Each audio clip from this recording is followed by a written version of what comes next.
Ito ang Davao City Bypass Construction Project. Matatapos ang construction. Alright, good afternoon mga kaibigan.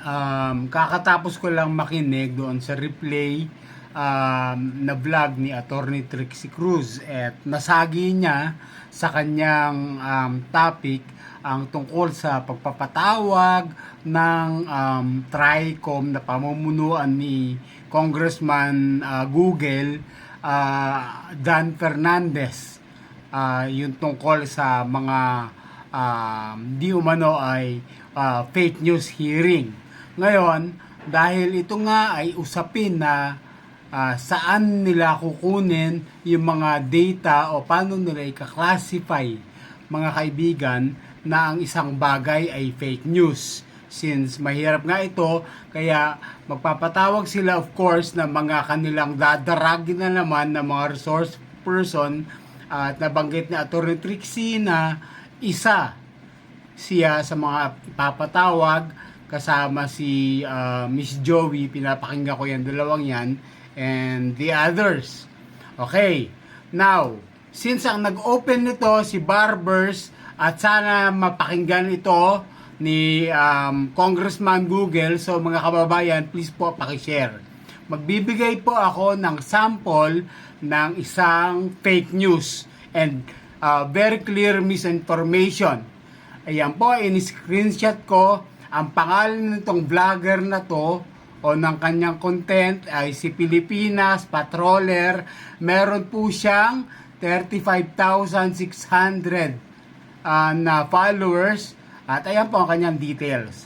Okay, diniscuss po rito sa aking in-stitch na merong project, ito daw ang longest tunnel sa Davao City. Panoorin nyo na lang, nandiyan naman yung link. However, mga kaibigan, ang tunnel na ito ay sinasabi niya na ito raw ay project ni BBM doon sa BBM sa Build Better More. However, I search sa website, mga kabayan, ng DPWH mismo na ito po ay nakaraang pang project ng dating Pangulong Rodrigo Roa Duterte sa kanyang Build. Ngayon, inaangkin doon sa Build Better More. So, palitan na po ang Build Better More kasi wala naman po talagang flagship project yan. Lahat po tinutuloy. Since sila ay mahilig mangangkin, gawin nating AAPM. Ano po yung AAPM? Angkin pa more. So, Congressman Google and ikaw, since ikaw nagpapanukala, Congressman Barbers, okay, soon to be ex, pati ang asawa mo, hindi naman nanalo yan, promise. So, ipapatawag nyo ba tong si Pilipinas Patroller for the misinformation and for the fake news na ipinapakalat niya? Bakit po ang nabanggit na Attorney Trixie ay puro lamang mga vloggers na nandito sa side namin?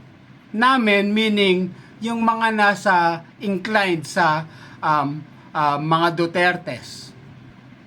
Ayan ang sinasabi ko Paano nyo babalansin ang kagaguhang ito na inyong paggagawin dyan sa Congress?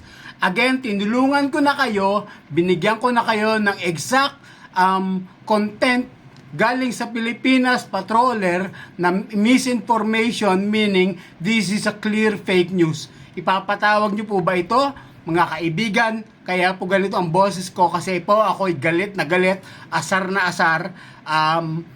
Mamaya, ibang topic yung tungkol sa EDSA, pinagagawa ng nila Cielo Magno. Magagawa po ako ng ibang content.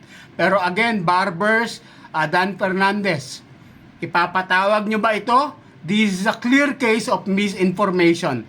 So mga kababayan, ipakalat nyo po para makarating po sa kanila.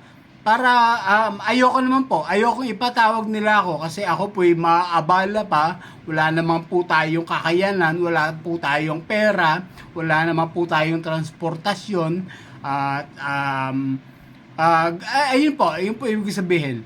So, ako po'y tumutulong lamang, Congressman Barber, sa inyong trabaho. Huwag kang mag-alala. Marami pa po akong mga ganitong content na gagawin para matulungan ko po kayo diyan sa inyong gagawing mga hearing. Okay? Gusto ko lang po mabalanse. Kasi ang tanong ko, for me, it is very much okay ipatawag mga vloggers para madisiplina. Para katotohanan lamang ang i-discuss. But my question sa inyong motibo is, paano nyo babalansehin ang katotohanan kung kami na inclined kay Pangulong Duterte lamang ang inyong pinapatawag? Kami lamang ang inaakusahan nyo ng fake news. Again, this is my time, my content. Tinulungan ko kayo. Ipapatawag nyo ba ang ganitong klaseng mga fake news? Okay? So again, sa AAPM na angkin pamor ni Bongbong Marcos. Ayan po, clear na fake. Wala po akong sinearch ko po ito sa DPWH website mismo. Okay? So, hanapin nyo po yan sa content ni Pilipinas Patroller. Baka sabihin nyo, gawa-gawa ko yan. Maraming salamat mga kababayan. Again, please share.